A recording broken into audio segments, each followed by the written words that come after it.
आज तक रेडियो सुनता है सारा जहां।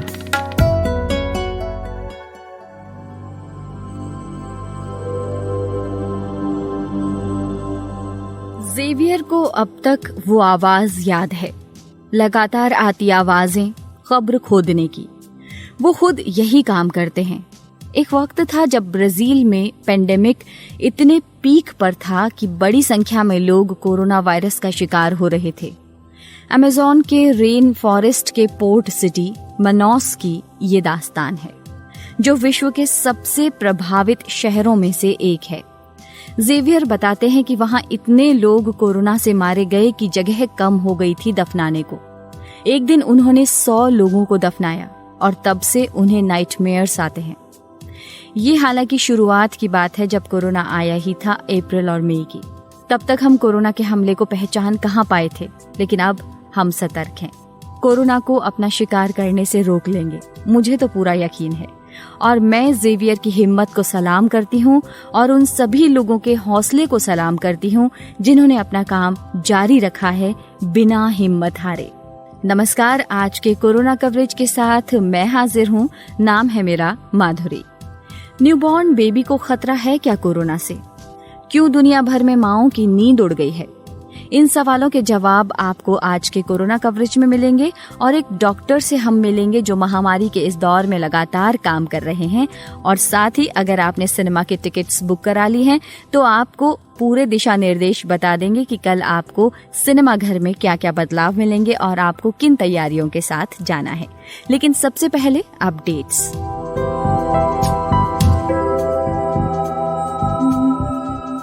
पिछले 24 घंटों में कोरोना के 63,500 से ज्यादा नए केस सामने आने के साथ ही देश में कोरोना संक्रमितों की संख्या बढ़कर 72,40,000 के पार पहुंच गई है।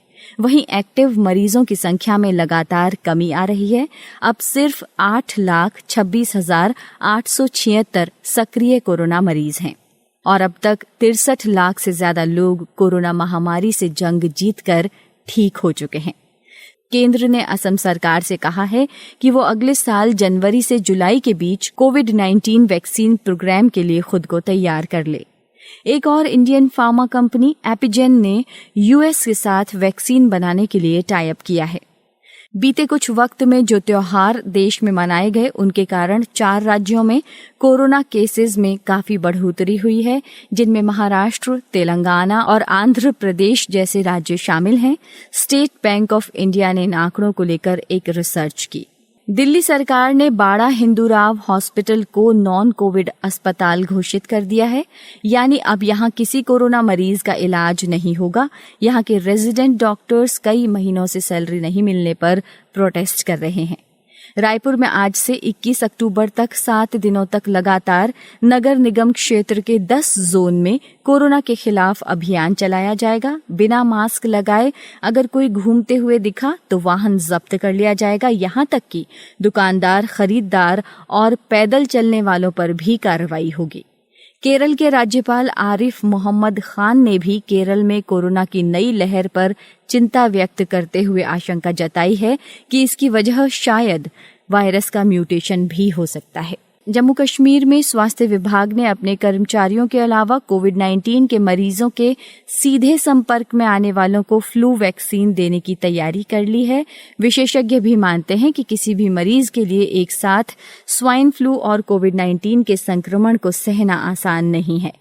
महाराष्ट्र में कोरोना का एक ऐसा मामला सामने आया है जिसमें मरीज की न केवल याददाश्त पर असर पड़ा है, बल्कि उसे अपनी बीमारी के दिनों की भी याद नहीं है।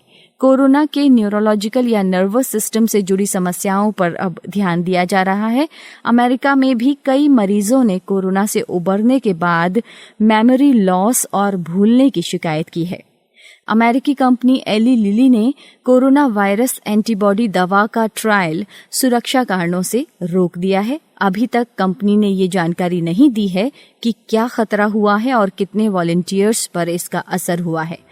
और दुनिया में पहला ऐसा मामला सामने आया है जब कोरोना से दोबारा संक्रमित होने के बाद एक महिला की मौत हो गई है। ये घटना नीदरलैंड की है। पीड़ित महिला की उम्र 89 साल थी।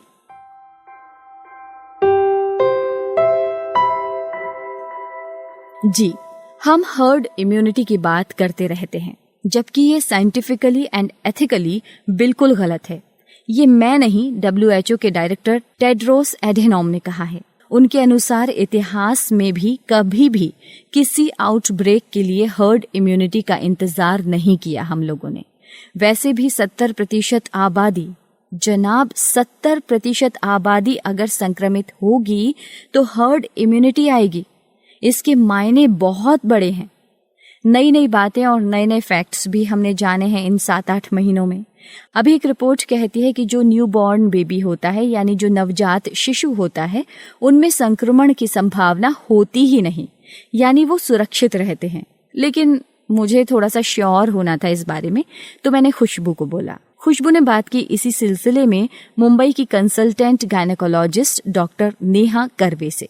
आइए जानते हैं डॉक्टर ने क्या कहा। तो जब से ये पैंडेमिक चालू हुआ है, इस विशेष चीज के बारे में बहुत संशोधन हुआ है कि जो कोविड-19 यानी कोरोना SARS-CoV-2 का जो संक्रमण है वो माँ से बच्चे तक पहुंच सकता है कि नहीं, जो गर्भवती माँ है उनको कितना इससे धोखा है, उनके बच्चे को इससे कितना धोखा है, और आगे इसमें कहाँ तक कैसी कैसी सावधानी बरतने की जरूरत है। अभी हाल ही में जुलाई सितंबर का जो एक अंतर्राष्ट्रीय पत्रिका में एक संशोधन इस बारे में छापा गया, जिसमें 90 गर्भवती महिलाओं को परखा गया जिनमें गर्भावास के समय कोविड-19 का जो है संक्रमण हुआ था।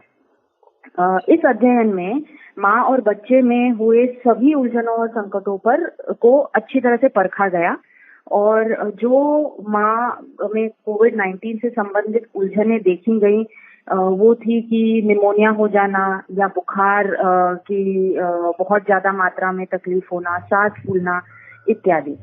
साथ ही साथ ये भी देखा गया कि गर्भ में जो पल रहे बच्चे हैं उनमें भी कुछ कुछ उलझनें देखी गई हैं, जैसे कि समय से पहले माँ को झटके के दर्द या डिलीवरी के दर्द शुरू हो जाना, बच्चेदानी का पानी जो है थैली से फूटकर बच्चे का पानी बह जाना, जिसको वैद्यकीय भाषा में प्रीमैच्योर रप्चर ऑफ मेम्ब्रेन्स कहते हैं। इस अनुसंधान में जो 90 में से 90 जो गर्भवती महिलाओं की जांच की गई, उनमें से 3 नवजात शिशु भी हैं जिनमें तुरंत ही बाद कोविड जो इन्फेक्शन है वो उनके खून में पॉजिटिव पाया गया, और जो उनके बच्चों के जो नाक से स्वॉब लेते हैं उसमें भी जो है इन्फेक्शन पाया गया। जबकि ज्यादातर बच्चों में कोई लक्षण देखे नहीं गए, पर 1-2 शिशु ऐसे भी थे जिनमें बुखार आना शुरू हो गया, और सीटी स्कैन में भी छाती में निमोनिया जैसे लक्षण देखे गए हैं। तो ये गलतफहमी बिल्कुल नहीं फैलनी चाहिए समाज में कि गर्भ में पल रहे बच्चे को या नवजात शिशु को कोविड-19 के संक्रमण से कोई खतरा नहीं है। जाहिर है कि ये बीमारी मध्यम और वरिष्ठ आयु वर्ग के लोगों में अधिक गंभीर रूप में देखी गई है, और छोटे बच्चों में और जो तरुण पीढ़ी है उनमें थोड़ी सी ज्यादा मात्रा में ये बीमारी होती नहीं है, पर बिल्कुल नहीं हो सकती, या ये संक्रमण उनको लग ही नहीं सकता, या इसके कोई जो लक्षण हैं बिल्कुल ही उनमें देखे नहीं जाएंगे, ऐसा नहीं है।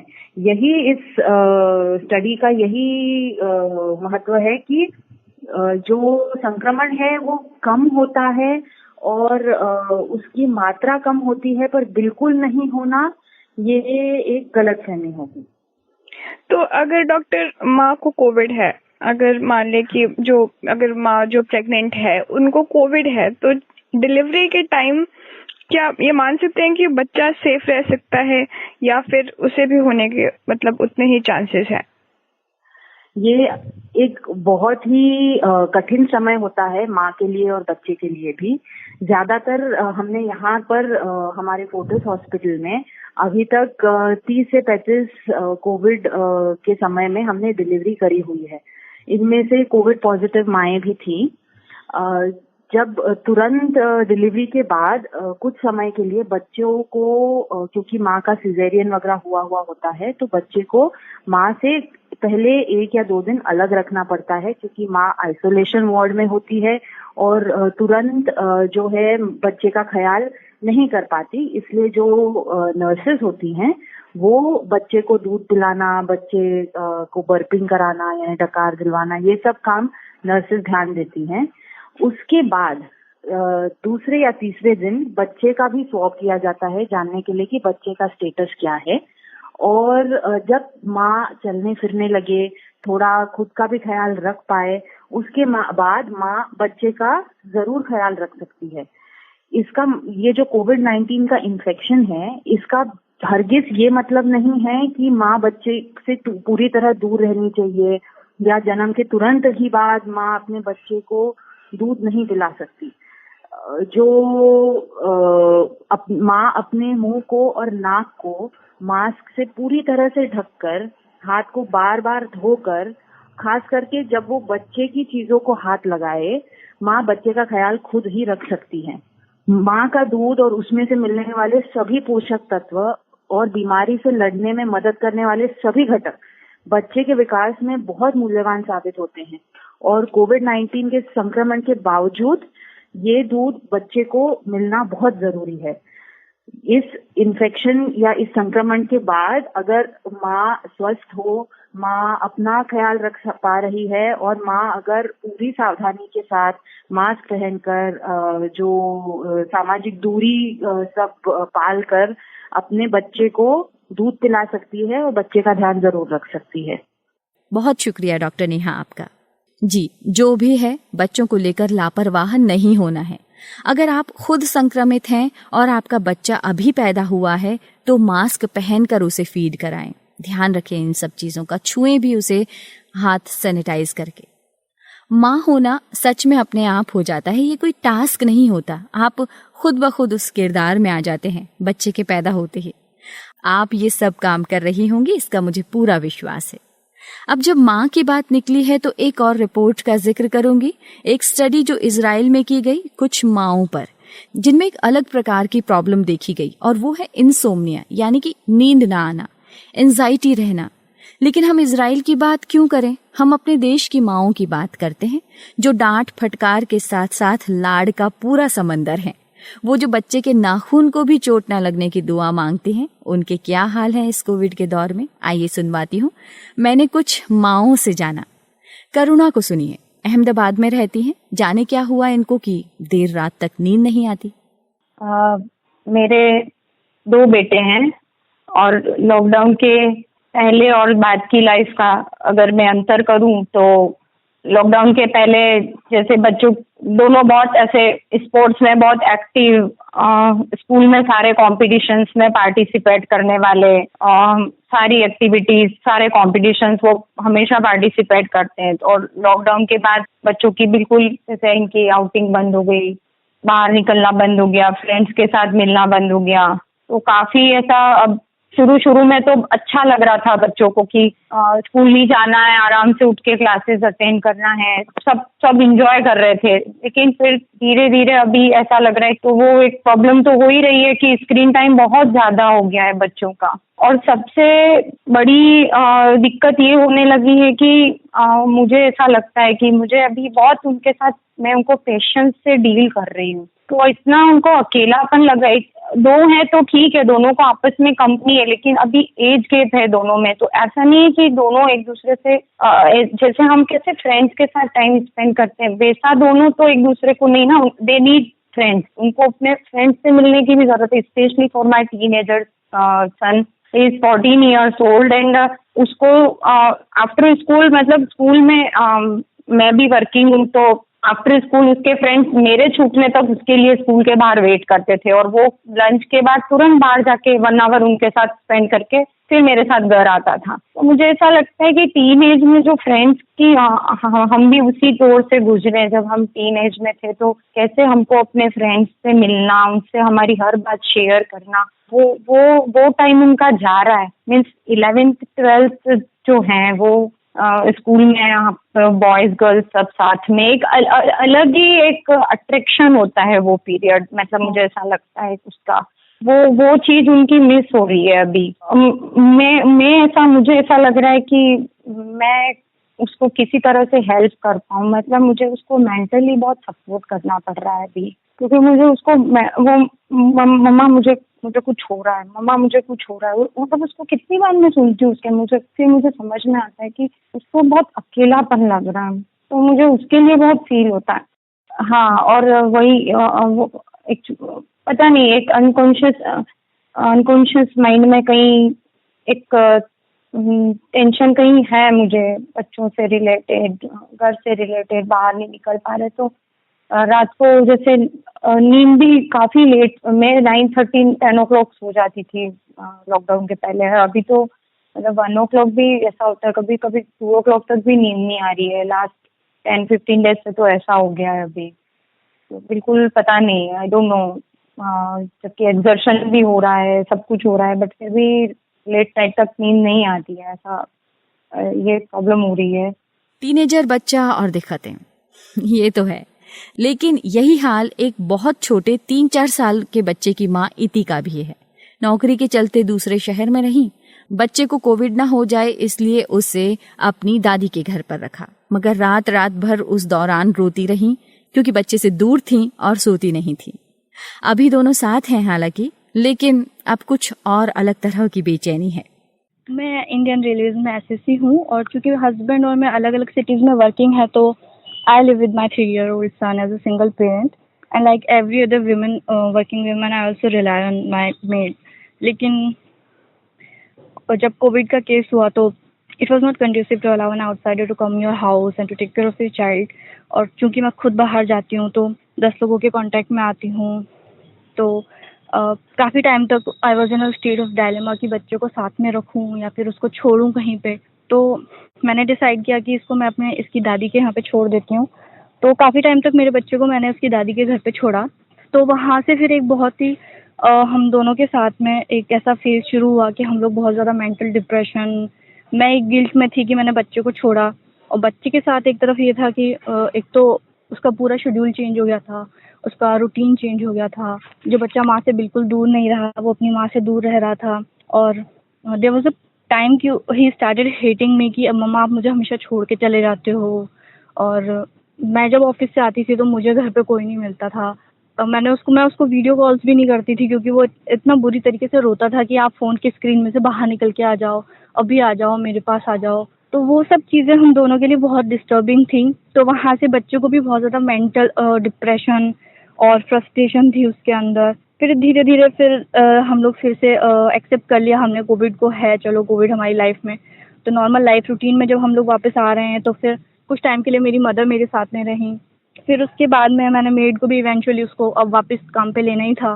तो अब ये कंसर्न तो हमेशा है ही कि उसकी हेल्थ इश्यूज़ का, क्योंकि मैं एक आउटसाइडर आता है घर में और बच्चे को रहता है सारा दिन, मैं भी बाहर जाती हूँ, वो चीज़ है साथ में। अभी ये चीज़ है कि चलो हम दोनों साथ में हैं फिर से, लेकिन उसका हेल्थ इशू है, साथ में ये है कि बच्चा जो एक 3 साल के बच्चे के लिए सोशलाइज होने का एक मीडियम होता है उसका स्कूल, तो स्कूलिंग बहुत ज़्यादा इफेक्ट हो रहे हैं, स्कूल में वो मतलब नहीं जा रहा है, तो वो उसका एक अलग ही डिप्रेशन, उसका अभी तक फेज।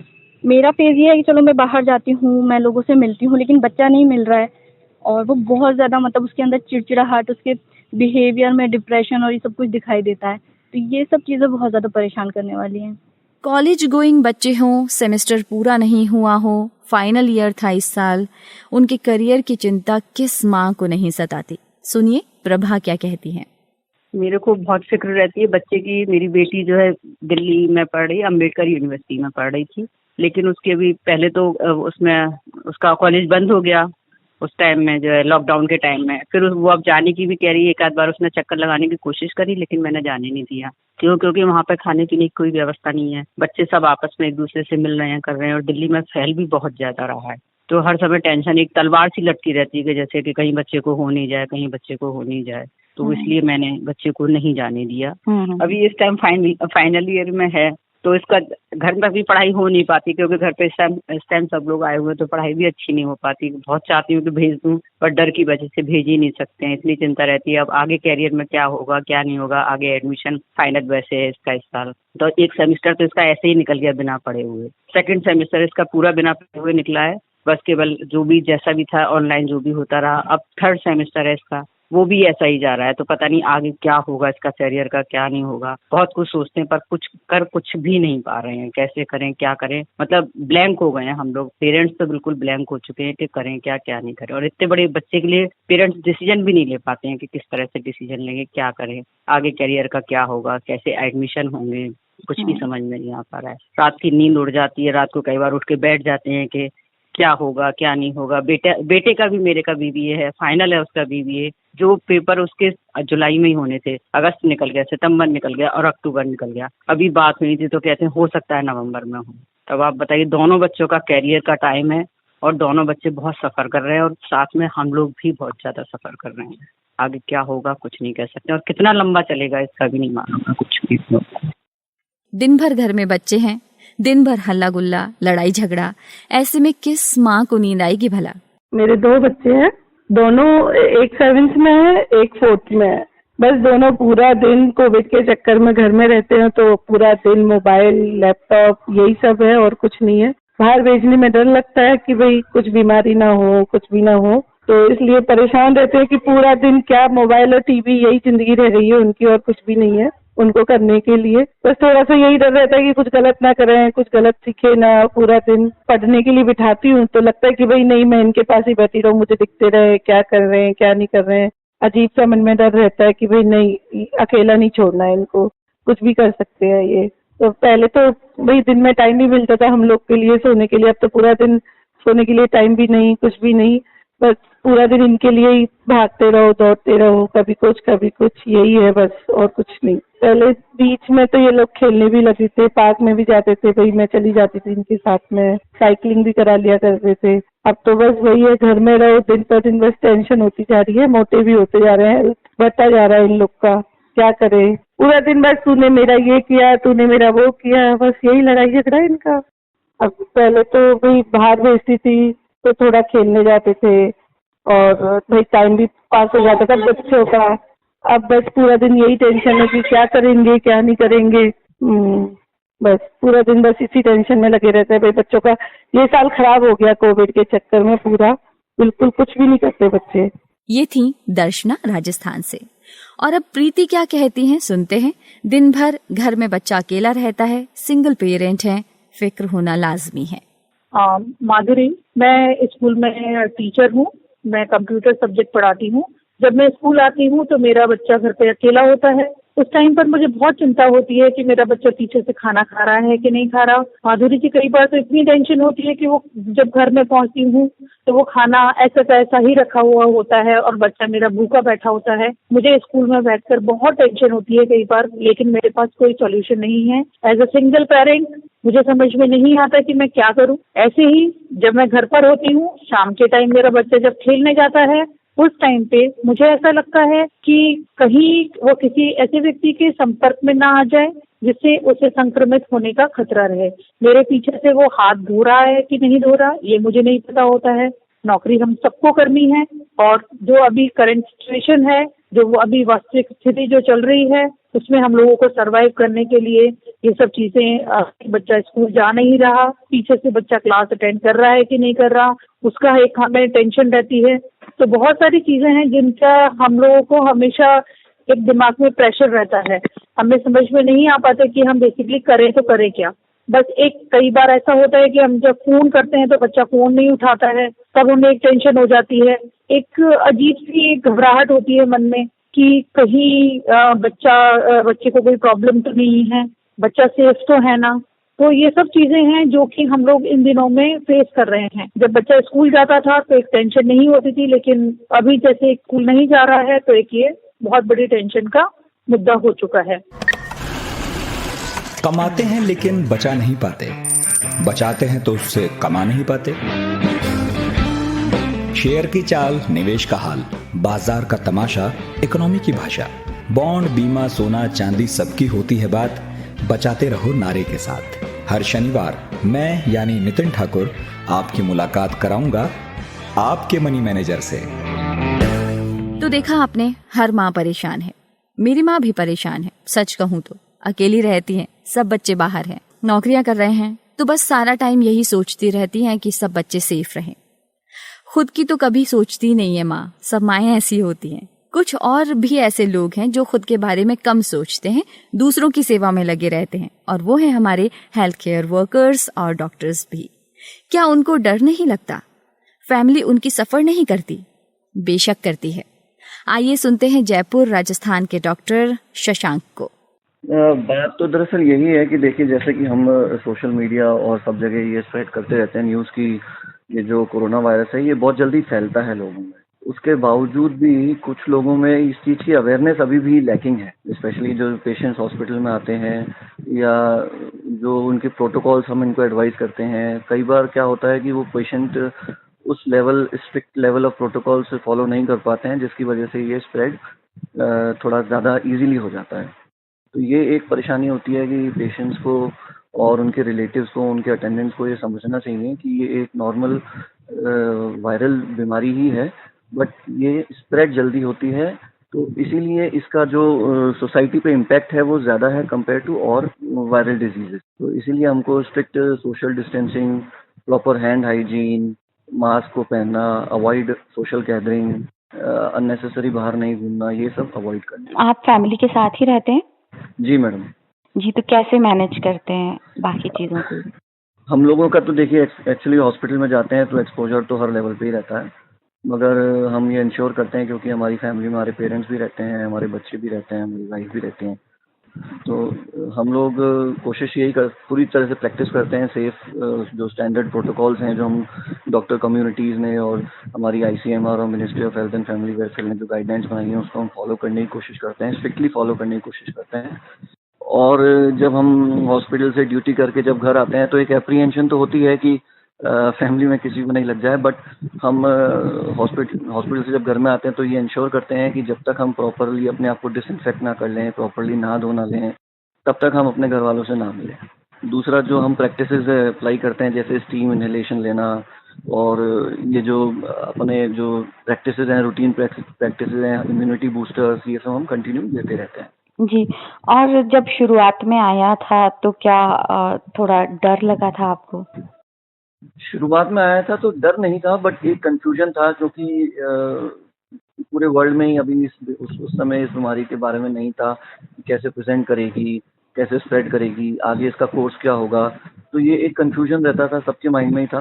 पर धीरे धीरे जब हमको रियलाइज़ हुआ कि कुछ स्टेप्स हैं जिनको हम फॉलो करेंगे तो उसको ईजिली कंटेन कर सकते हैं, तो अब वो डर और भय जो है वो थोड़ा कम हो गया है। हालांकि है और डर होना भी चाहिए, मगर ये है कि यदि आप अपने सेफ स्टैंडर्ड प्रैक्टिसेस अप्लाई करेंगे, अपनी लाइफस्टाइल को मॉडिफाई करेंगे, तो आप इससे बच सकते हैं।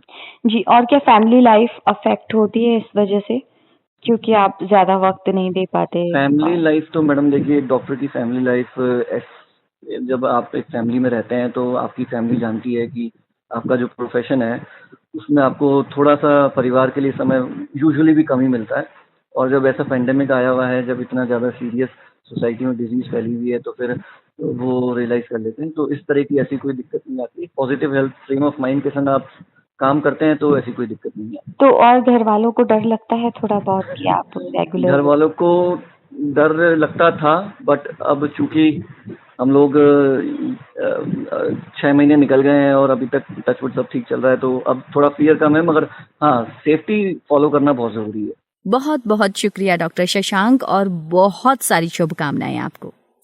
अब तो चलने का वक्त है, तो टन टना टन टन टन टारा चलती है क्या 9 से 12? 9 से 12 का शो, क्या सही शो होता है ना सिनेमा का। कल से सिनेमा हॉल खुलने जा रहे हैं, तो आपको एक्साइटमेंट नहीं हो रही? प्रतीक तो बहुत खुश है, लेकिन मैंने उससे कहा कि कल से कुछ बदले हुए नियमों के साथ सिनेमा हॉल खुलेंगे, तो पहले उनको पढ़ लो और सबको बता भी दो। प्रतीक बताओ। तो एक डायलॉग है कि पिक्चर अभी बाकी है, लेकिन अब नहीं, क्योंकि पिछले 7 महीनों से बंद सिनेमा घर और मल्टीप्लेक्स कल से खुल जाएंगे ऑनलाइन देखने का भले ही अपना मज़ा हो, लेकिन थिएटर में जाकर देखने का भी अलग आनंद है। लगभग 10,000 सिनेमाघर मिड मार्च में बंद हो गए थे, जिसे अब खोलने की तैयारी संचालकों ने शुरू कर दी है। सिनेमाघरों व मल्टीप्लेक्सेस में सैनिटाइजेशन का काम चल रहा है। केंद्र की गाइडलाइंस के तहत कंटेनमेंट जोन के बाहर स्थित सिनेमाघर ही खुलेंगे। सिनेमा हॉल आने वाले हर व्यक्ति का पहले टेम्परेचर चेक किया जाएगा। अगर किसी को मामूली खांसी, जुकाम या टेम्परेचर ज़्यादा हुआ तो उन्हें सिनेमा हॉल के अंदर एंट्री नहीं दी जाएगी। नए नियमों के तहत सिनेमा घर जाने वाले लोगों को सोशल डिस्टेंसिंग पर खास ध्यान रखना होगा। दर्शकों के बीच जहां एक सीट का अंतर रहेगा, वहीं ऑडिटोरियम, कॉमन एरिया और वेटिंग एरिया समेत हर जगह और हर समय कम से कम 6 फीट की दूरी हर हाल में ज़रूरी रहेगी। सिनेमा घर मालिकों का कहना है कि सोशल डिस्टेंसिंग का पालन करने के लिए सिर्फ 50% सीटों की ही बुकिंग की जाएगी। भले ही लोग आधे हों, लेकिन खर्च बढ़ जाएगा। इतने बड़े हॉल को सैनिटाइज कराने का खर्च भी अच्छा खासा आता है। ऐसी स्थिति में टिकट की दरें भी महंगी हो सकती है। मल्टीप्लेक्स एसोसिएशन ऑफ इंडिया की ओर से SOP जारी किया गया है। इसके मुताबिक 2 दर्शकों के बीच कम से कम 6 फीट की दूरी रखी जाएगी और इसके लिए एक रो के बाद दूसरी रो की टिकट नहीं बेची जाएगी और हर दूसरी सीट को भी खाली रखा जाएगा। जो बीच की सीट खाली होगी उस पर मार्किंग की जाएगी ताकि उस पर कोई बैठ न सके। वहीं सिनेमा हॉल स्टाफ थोड़ी थोड़ी देर बाद आकर चेक भी करेंगे कि कोई साथ साथ न बैठा हो। नियम अनुसार अगर मल्टीप्लेक्स में 3 स्क्रीन हैं तो उसमें से एक स्क्रीन को बंद रखा जाना चाहिए। 2 सिनेमा हॉल में चल रहे शो का इंटरवल एक साथ नहीं होगा। हर घंटे के बाद कॉमन एरिया यानी रेलिंग, डोर हैंडल, डोर आदि को सैनिटाइज किया जाएगा। एक स्क्रीन और दूसरी स्क्रीन में शो चालू होने से कम 15 मिनट का गैप रखा जाएगा। स्टाफ PPE स्टैंडर्ड के मास्क और ग्लव्स पहनेंगे। फिजिकल टिकट की बिक्री नहीं होगी। यानी टिकट बुकिंग की अगर हम बात करें तो ऑनलाइन डिजिटल ऐप के जरिए ही बुकिंग हो सकेगी। दर्शक को मोबाइल पर आई टिकट सिनेमा हॉल की एंट्री पर स्कैन करनी होगी, उसके बाद ही एंट्री मिलेगी। फूड आदि की बिक्री के लिए सिनेमा का कर्मचारी ऑनलाइन ऑर्डर ही लेगा, साथ ही पेमेंट भी ऑनलाइन ही होगा। हर एंट्री और एग्जिट पॉइंट पर सैनिटाइजेशन का इंतजाम होगा। दर्शकों को अभी पुरानी फिल्में ही देखनी पड़ेगी क्योंकि फिलहाल कोई नई फिल्म रिलीज नहीं हो रही है। संचालकों के सामने पुरानी फिल्म दिखाने के अलावा भी कोई विकल्प नहीं है। पहले शहर के सभी मल्टीप्लेक्स में एक जैसी फिल्में देखने को मिलती थी, लेकिन जब तक कोई नई फिल्म रिलीज नहीं होती तब तक हर मल्टीप्लेक्स अपनी मर्जी से फिल्म दिखा सकेंगे। यहाँ तक सिंगल स्क्रीन में भी अलग अलग फिल्में दिखाई जाएंगी। इस बात पर भी विचार किया जा रहा है। यदि कोई परिवार साथ साथ फिल्म देखना चाहते हैं तो वह पूरी ऑडी भी बुक करा सकेंगे। तो अब पॉइंटर्स में बता देते हैं कि क्या इंतजामात है। तो पहले तो आपको आरोग्य सेतु ऐप ज़रूरी होगा। ऐप में अगर आप लो रिस्क या फिर सेफ दिखें तो ही सिनेमा हॉल के अंदर जा सकेंगे। हर शख्स का टेम्परेचर चेक किया जाएगा। खांसी जुकाम है तो एंट्री नहीं मिलेगी। 8 साल से ज़्यादा उम्र के बच्चे ही सिनेमा हॉल में जा सकेंगे। एक शो ख़त्म होने के बाद हॉल की पूरी तरह सैनिटाइज किया जाएगा, उसके बाद ही दूसरा शो शुरू होगा। कॉन्टैक्ट ट्रेसिंग के लिए लोगों के फ़ोन नंबर लिए जाएंगे। बिना मास्क के किसी को एंट्री नहीं मिलेगी। तो प्रतीक इन बातों का ध्यान रखेगा, आप लोग भी रखना। और राकेश जो इस कोरोना कवरेज को मिक्स करते हैं, बनाते हैं, म्यूजिक डालते हैं, वो भी इन सारी गाइडलाइंस का ध्यान रखेंगे। वो भी फिल्म देखने जाने वाला है। कल आपसे लेकिन जरूर मुलाकात होगी। जो कल फिल्में देखकर आएंगे वो अपने एक्सपीरियंस लिखना हमें। कोरोना कवरेज में हम और क्या क्या शामिल करें ये भी बताना आप radio@aajtak.com पर। फिलहाल इजाजत दीजिए। मास्क पहनना और हाथ धोना याद है ना। Stay safe. Bye bye.